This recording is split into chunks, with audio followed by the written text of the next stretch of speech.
Star Fox for Switch 2, I really hate that there's no subtitle, is essentially a remake of a remake of a remake of a remake of a remake. Nintendo has basically made the original Star Fox game 5 times now. The first game on Super Nintendo was really advanced for the hardware, but it hasn't aged well with its jagged polygonal graphics and low frame rate.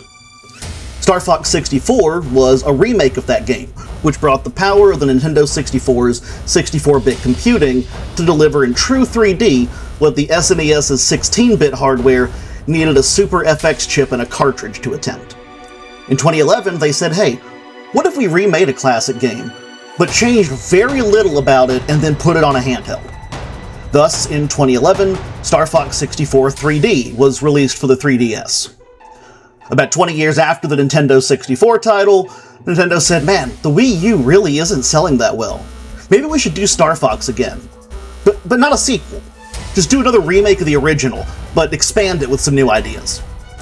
There's some debate over whether or not Star Fox Zero for Wii U is a remake, or as Miyamoto says, simply a reimagining, but it's definitely not a true new Star Fox. Then, 10 years after that, Nintendo said, man, the Switch 2 is selling really well. Maybe we can use that success to make people care about Star Fox again.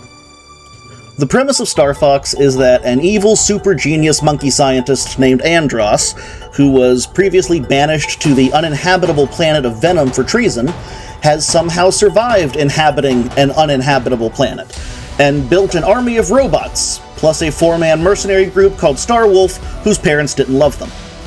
Andross declares himself to be Emperor of the Lilat system and begins conquering planet after planet in the star system as he moves towards its capital world of Corneria. General Pepper, commander of the Corneria Defense Force, contacts the mercenary group Star Fox. These guys did have parents who loved them, and hires them to bolster the war effort. I'm not sure why he thought 4 mercenaries could do what the entire Cornerian fleet apparently couldn't do, but whatever. For the most part, Star Fox is a rail shooter. You fly through the levels with your path handled for you and shoot enemies while trying not to get shot, although some levels have you in a tank instead of a fighter, and there are several levels that have an all-range mode, where you can fly in full 3D like Star Wars Squadrons or Crimson Sky.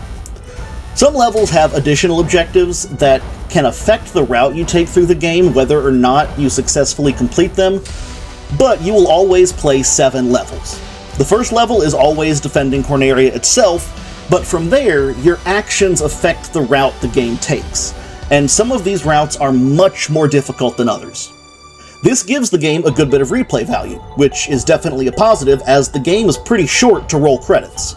A single playthrough took me about an hour and a half or so, I think, and that was with numerous deaths on the last 2 levels. I unintentionally picked the hard route. This replay value is further bolstered by medals to unlock for performance in each level, challenges, and multiplayer.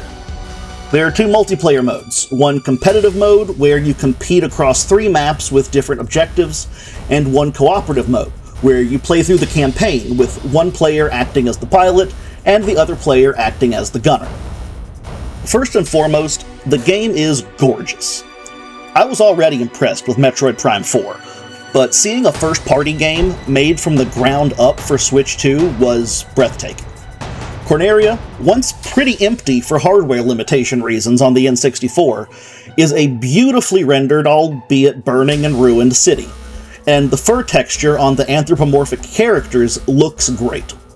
The explosion effects look fantastic, lasers look as unrealistically visible and colorful as one would want, and the environmental details, like water or nebulae, really drive home that, while it's a short arcade-style game, it's still a premium experience that had a lot of effort and artistic talent put into its creation.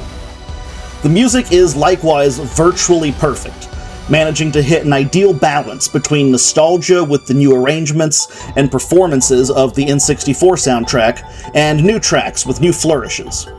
Just like they did with Super Mario RPG and Link's Awakening, Nintendo has proven that they know how a remake ought to be done. Star Fox may not be a game that you marathon for an entire weekend, but it's definitely a game that you'll repeatedly revisit. trying a new route, trying a new difficulty, or just trying to improve your performance on a route and difficulty you previously played, all give solid reason to keep booting up this title. And that's before you even consider the multiplayer elements. This is a game you could easily sink an entire evening or two into. Just make sure you don't go in expecting a long campaign with a deep narrative. True to its arcade styling, Star Fox is intended to be all about short and action-packed playthroughs that you run repeatedly. It's perfectly designed as a comfort food game, and for those of us who grew up playing Star Fox on the Super Nintendo or Nintendo 64, there's probably a lot of comfort to be had here. My rating for Star Fox on Switch 2 is an A.